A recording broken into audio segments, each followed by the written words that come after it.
Assalamualaikum warahmatullahi wabarakatuh. Jumpa lagi di Ari Iran Channel, tempat berbagi informasi seputar teknologi dan pendidikan. Pada kesempatan kali ini kita akan membahas tentang salah satu materi yang ada di pendidikan guru penggerak, yaitu khusus pada modul 3.1.A.5.1, yaitu ruang kolaborasi, di mana di ruang kolaborasi ini kami dibagi menjadi 4 kelompok, dan kebetulan kami mendapatkan kelompok kedua, yaitu terdiri dari saya, Ari Irawan, yang kedua rekan kami yaitu Yeni Rusmala Dewi, dan yang ketiga yaitu Bu Titi Rusyanti. Dalam modul ini kami membahas tentang pengambilan keputusan sebagai seorang pemimpin pembelajaran. Seperti kita ketahui, sekolah adalah institusi moral yang dirancang untuk membentuk karakter para warganya. Seorang pemimpin di sekolah tersebut akan menghadapi situasi di mana mengambil suatu keputusan yang banyak mengandung dilema secara etika dan berkonflik antara nilai-nilai kebajikan universal yang sama-sama benar. Nilai-nilai kebajikan universal diantaranya menurut Ibu Primary Yes Program PEP, yaitu toleransi, rasa hormat, integritas, mandiri, menghargai, antusias, empati, keingintahuan, kreativitas, kerjasama, percaya diri, dan komitmen. Berikutnya menurut 9 pilar karakter Indonesian Heritage Foundation IHF, yaitu cinta Tuhan dan segenap ciptaannya, kemandirian dan tanggung jawab, kejujuran, diplomatis, hormat, dan santun. Yang ketiga yaitu petunjuk seumur hidup dan keterampilan hidup. Yang keempat yaitu the 7 essential virtues, yaitu empati, suara hati, kontrol diri, rasa hormat, kebaikan, toleransi, dan keadilan.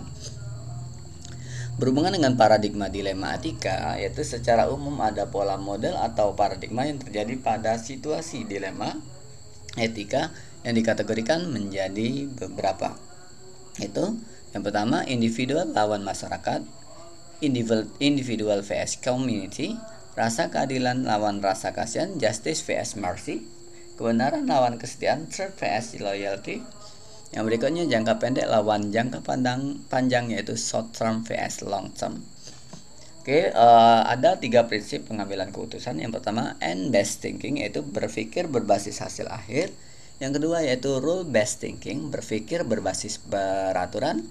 Care based thinking, yaitu berpikir berbasis rasa peduli. Adapun langkah-langkah pengujian keputusan, yaitu yang pertama mengenali nilai-nilai yang saling bertentangan. Berikutnya itu menentukan siapa yang terlibat, kumpulkan fakta-fakta yang relevan, pengujian benar atau salah, pengujian paradigma benar lawan benar, melakukan prinsip resolusi, investigasi opsi trilema, buat keputusan, lihat lagi keputusan, dan refleksikan. Di sini kami mengangkat yaitu satu kasus, di mana kasus ini terjadi pada rekan kami, yaitu pada Bu Yani. Bu Yani adalah guru kelas 9 di sebuah sekolah swasta. Di kelas tersebut sudah menjadi suatu kesepakatan bersama bahwa ada rolling tempat duduk yang dilakukan dalam kurun waktu 1 bulan sekali. Beberapa kali rollingan tidak ada masalah yang terjadi, sampai pada akhirnya murid Bu Yani yang bernama Rama mendapatkan kursiku paling belakang, yang mana selama ini Rama selalu dapat kursi dengan nomor depan. Dan Rama adalah murid yang tidak menggunakan alat bantu melihat atau kacamata.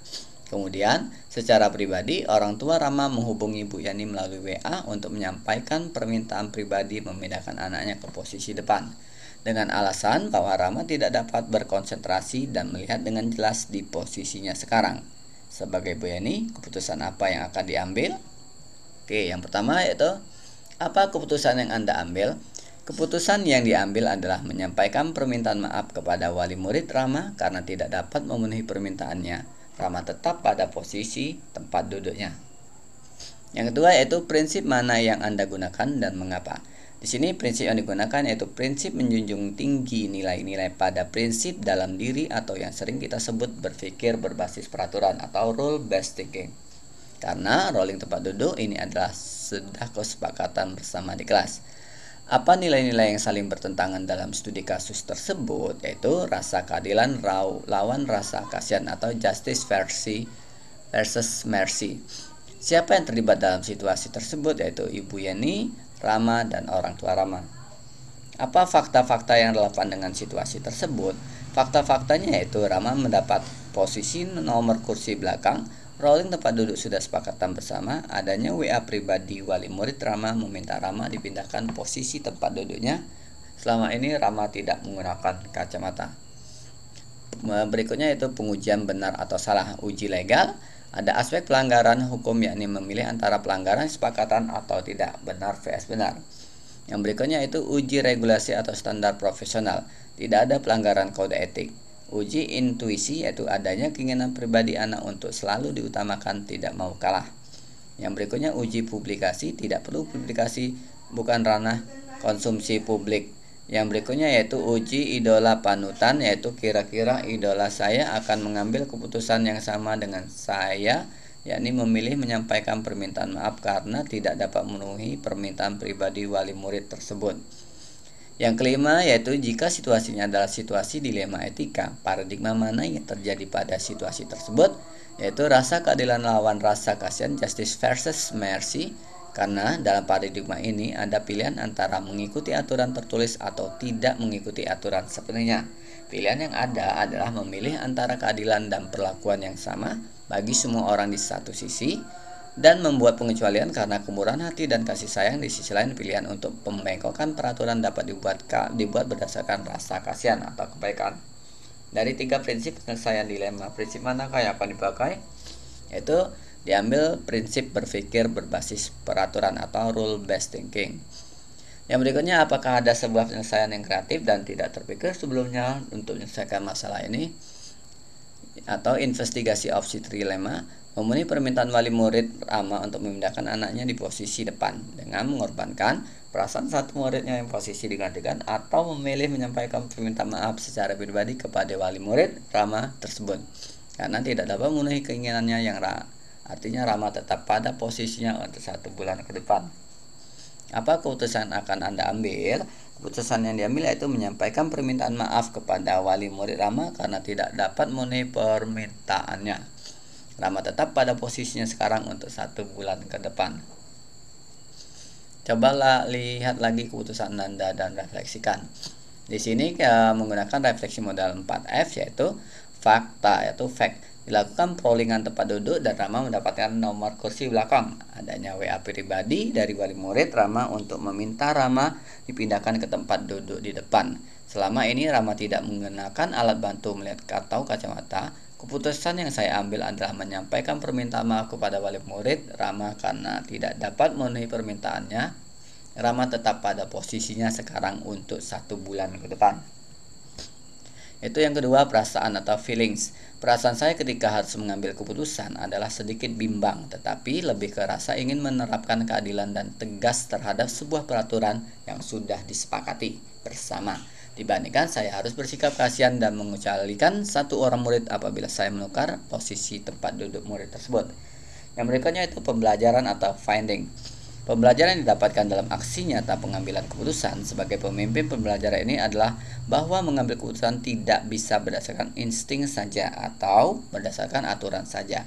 Kita perlu mempertimbangkan kondisi real yang dialami oleh peserta didik kita, dan untuk pembelajaran kedepannya lagi bahwa saya harus lebih memberikan pengertian ekstra kepada murid-murid saya bahwa tidak selamanya keinginan kita akan termenuhi selain kepada murid ke depannya. Kesepakatan kelas hendaknya di-share dan informasi terlebih dahulu kepada wali murid sehingga ke depannya tidak ada nada lagi permintaan pribadi yang akan mengacaukan kesepakatan.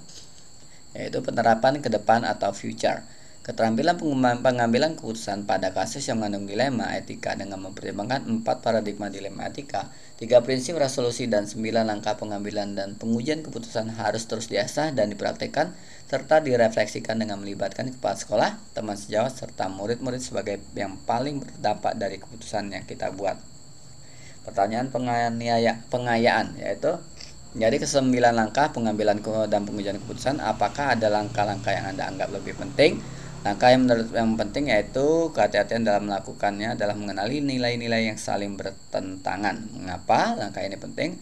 Pertama, penting bagi kita untuk mengidentifikasi masalah yang sedang kita hadapi, alih-alih langsung mengambil keputusan tanpa nilai dengan lebih saksama. Kedua, penting bagi kita untuk memastikan bahwa masalah yang kita hadapi memang betul-betul berhubungan dengan aspek moral, bukan sekedar masalah yang berhubungan dengan sopan santun dan norma sosial.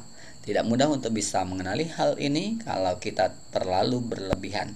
Kita bisa terjebak dalam situasi seolah-olah kita terlalu mendewakan aspek moral, sehingga kita akan mempermasalahkan kesalahan-kesalahan kecil. Sebaliknya, kita bisa tidak terlalu permisif, maka kita bisa menjadi apatis dan tidak bisa mengenali aspek-aspek permasalahan etika dalam masalah yang sedang kita hadapi. Seperti kata dokter, ketepatan diagnosis menentukan ketepatan pengobatan dan penyembuhan suatu penyakit. Selain ke-9 langkah pengambilan dan pengujian keputusan tersebut, menurut Anda apalagi yang sebaiknya dilakukan oleh pemimpin pembelajaran dalam memastikan keputusannya adalah keputusan yang tepat? Itu satu hal yang perlu dipastikan. Pemimpin pembelajaran dalam mengambil keputusan adalah memilih keputusan yang lebih banyak manfaatnya ketimbang mudaratnya dari sebuah keputusan yang diambil, memastikan bahwa keputusan yang diambil adalah win-win solution bagi semua pihak. Di sini ada checklist tugas kolaborasi dan ada berikut pencerahan dan kesimpulannya ada. Terima kasih atas perhatiannya. Semoga kedepannya kami bisa tetap sharing pengetahuan atau informasi sehubungan dengan teknologi dan pendidikan. Thank you very much for your great attention. Wassalamualaikum warahmatullahi wabarakatuh.